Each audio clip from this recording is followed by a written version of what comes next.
Buenos días, buenas tardes a todas y a todos los asistentes al sexto Congreso Internacional de Formación Permanente, Identidades, Inclusión y Desigualdad. El Congreso CIID, que en esta sexta edición pues, volvemos a participar y aprovechamos para dar las gracias a todo el equipo organizador del mismo.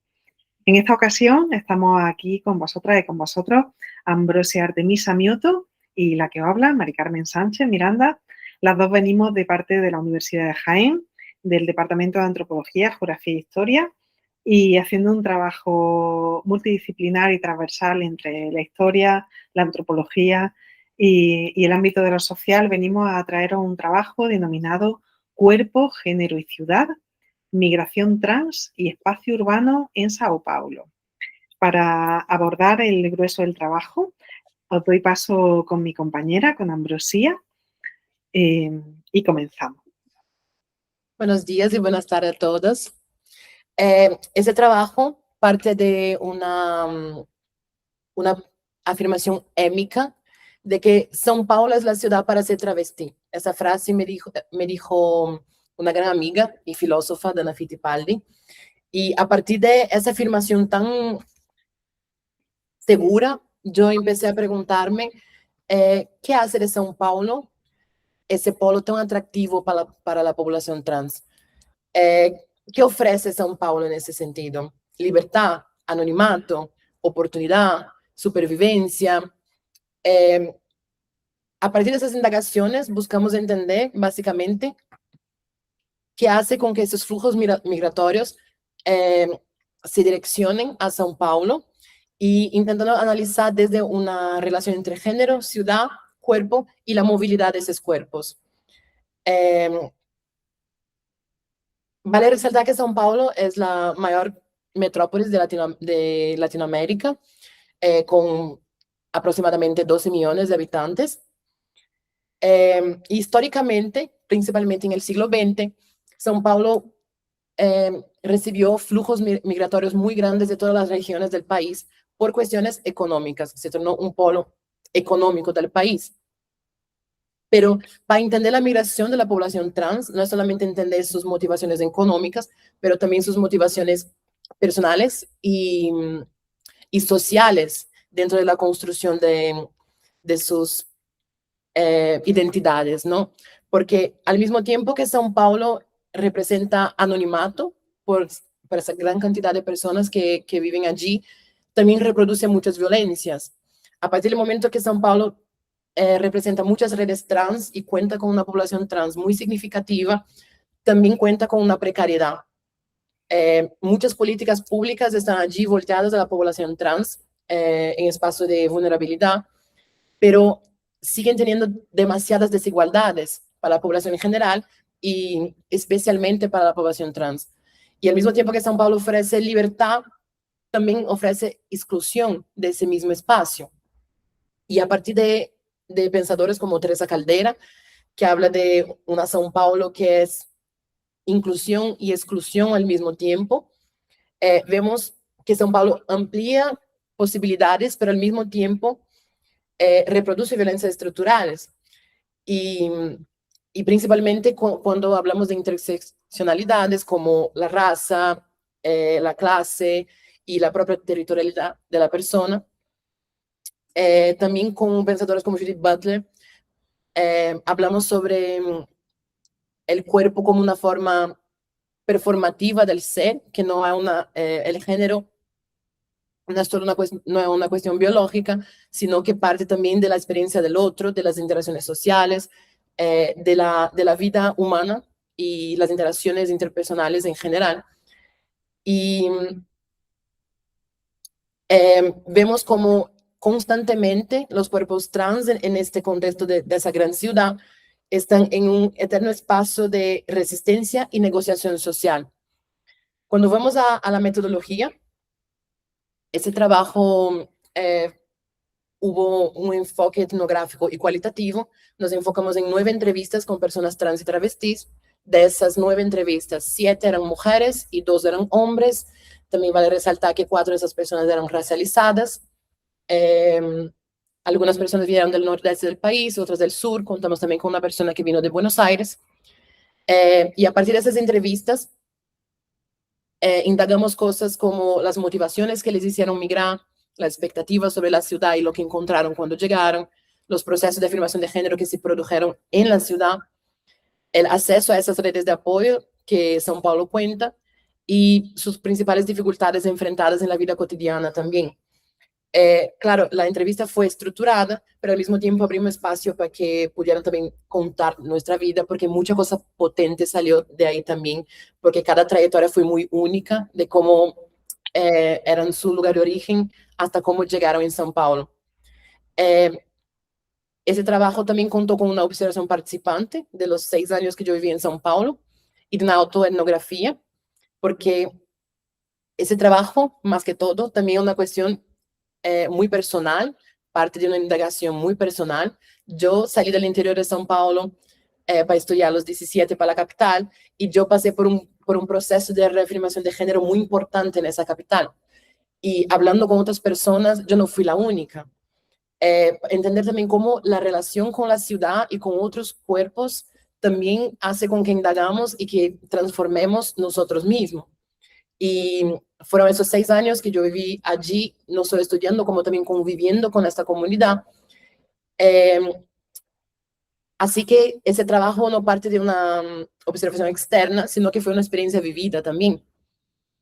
Entre las tantas respuestas que tuvimos en todo eso, nuestros resultados nos muestran hallazgos interesantes sobre esa contradicción constante de São Paulo entre libertad, posibilidad. Lo primero es que muchas veces, en muchas respuestas, era migrar para existir.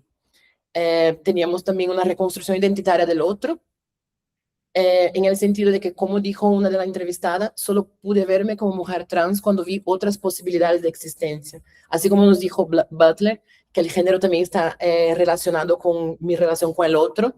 Yo percibí en esos relatos de que el proceso de reafirmación de género en esa ciudad era algo muy potente.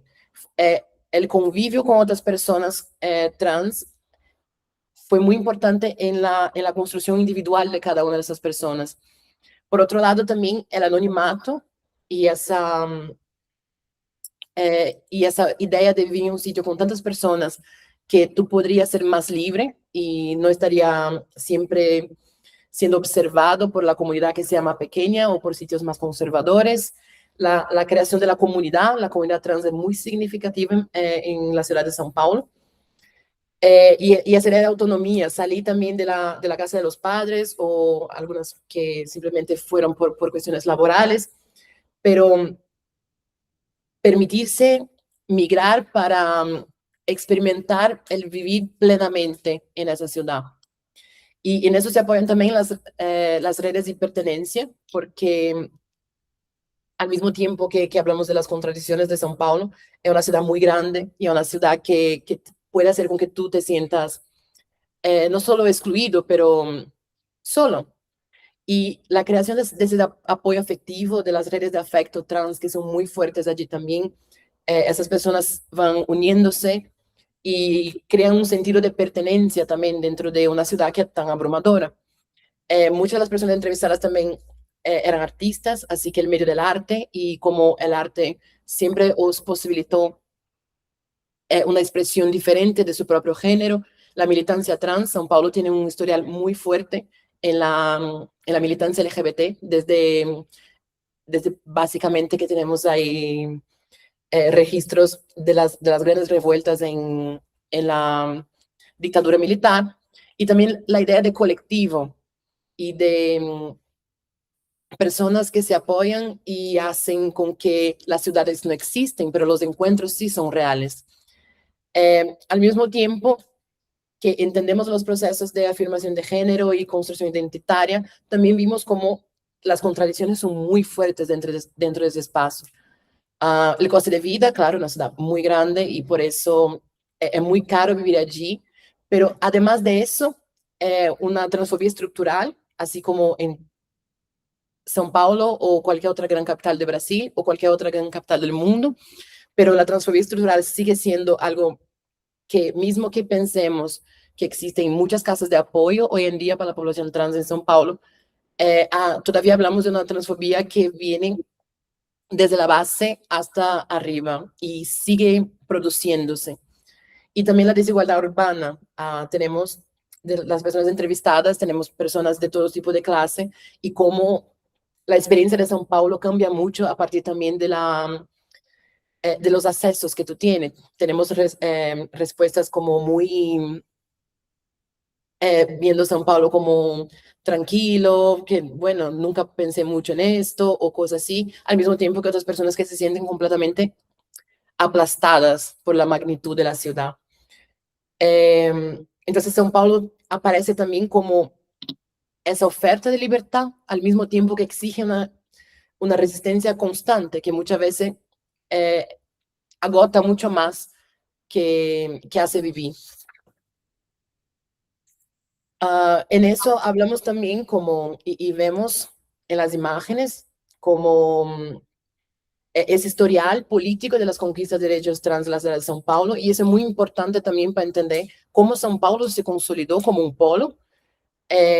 Claro, tenemos un contexto de la dictadura, el auge de la SIDA, Brasil fue muy afectado por esa epidemia, y justamente la población LGBT fue la más afectada, no solo en cuestiones médicas como en cuestiones sociales. La idea de que esas personas eran propagadoras del virus y que deberían ser muertas, y que también como principalmente como la persecución de las travestis como para limpiar São Paulo. Y en medio a eso aparece figuras como Brenda Lee, por ejemplo, que fue la primera mujer trans a crear una casa de apoyo especializada para la población LGBT en medio de la epidemia de AIDS, de SIDA.